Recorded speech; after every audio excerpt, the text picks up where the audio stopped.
شب را به دوش دل کشیدیم تا سحر که صبح خنجر به چشممان فرو کند.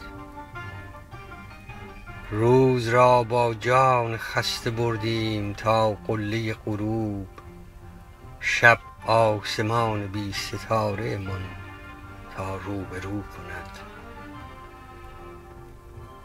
قفل از قفس گشودیم و پرنده ای پرید، تیر از کمان رها شد به خون تذرو تا وضو کند.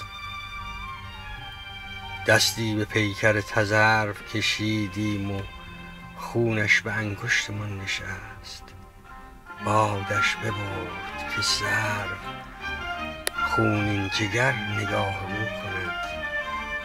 در بسته و دستی به سوی پنجره دیگر نمی رود، به نی بگو باشد که او شرح حکایت ما بر مردمان